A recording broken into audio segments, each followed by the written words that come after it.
Welcome to Daily Dose Radio, a 5-minute devotional podcast studying the Psalms verse by verse.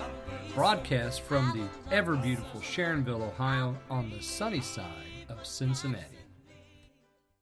Hey, welcome back to Daily Dose Radio, coming to you from the verdant valleys and knobs of southwest Ohio. Yes, sirree, we've got fresh Bible study. This is what I like to call the Bible Bistro. This is the finest Bible Bistro on the internet. Daily Dose Radio, 5 minutes a day, 5 days a week, studying the Psalms verse by verse. Now today we're looking at verses 3, 4, and 5 in Psalm 26. Yesterday we started off looking at the first 4 really powerful verbs that are in those first 2 verses. Judge, examine, test, refine. What a prayer. Oh my goodness, what a prayer. All these words suggest an imperfection that only God can treat. So he says, I have integrity, and yet he prays, judge me, examine me, test me, refine me. How is it? See, what happens is we get so proud of our integrity, don't we? Then we never question it. We never say, well, wait a minute.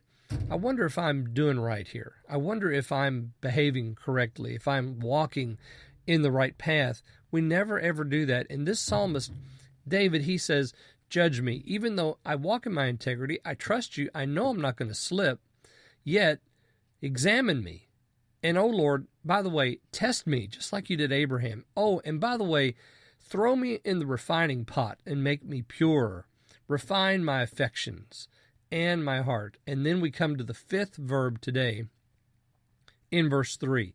According to your mercy, set my eyes, so I will cause myself to walk in your truth. I have not dwelt with the men of falsehood, nor with those who conceal themselves. I will not come. I hate the assembly of the evildoers, and with the wicked I will not dwell. All right, that's verses 3 through 5. Our 5th verb then is set. Judge me, examine me, test me, refine my affections and my heart. Number 5, set my eyes. What if we were to pray, Lord, set my eyes in your word? What would happen? What would change in your life if you prayed that prayer? Set my eyes, and notice the next phrase there, so I will cause myself to walk in your truth. What is his truth? His word is truth. So to walk in the truth is to walk in the word. Set my eyes, and what's the eye looking at then? If he's walking in the truth or the word of God, that's what the eye's looking at. Set my eyes in your truth is a beautiful prayer. Maybe you could add that to your prayer today.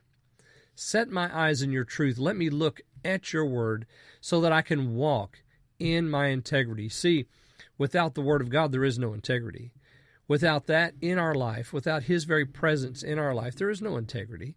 So judge me, examine me, test me, refine my affections and my heart, so I might walk in your truth, having my eyes set on that. So the singleness, that singleness of purpose, that single look, that's exactly what he's after. I have not dwelt with the men of falsehood, nor with those who conceal themselves. I will not come. This reminds me of Psalm chapter 1. Psalm 1, we have, blessed is the man who does not, remember that? Remember all those things? He doesn't stand in the way. He doesn't sit in the seat of scorners. And you look at Psalm 1, and then you look at verses 4 and 5 right here. We have something very similar. I'm not going to dwell or sit with the men of falsehood. Those are the ones that conceal themselves. See, they're not showing themselves, they're concealing themselves. They're the wicked who hide and lurk and wait for the innocent. That's the concealing.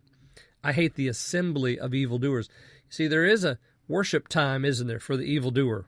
It's an assembly because he's worshiping himself, or he's worshiping nature, or he's worshiping the pagan gods of nature, or he's worshiping his mind and his knowledge. He's worshiping something because it is our bent to worship, and we worship ourselves or we worship other things. He says, I'm not going to go to the assembly of the evildoers, and with the wicked I will not dwell. There's our word dwell again. We had it twice, once in verse 4, once here. It means to sit, to have an abiding presence with. He's not going to do that with the wicked. Why? Because his eyes are set on the Word of God. Join me again tomorrow. We're going to look at verses 6, 7, and 8 on Daily Dose Radio. Thanks for listening to Daily Dose Radio. I'm David Smith. The music today has been performed by the Bluegrass Experiment. Thanks again for listening. I'll see you next time on Daily Dose Radio.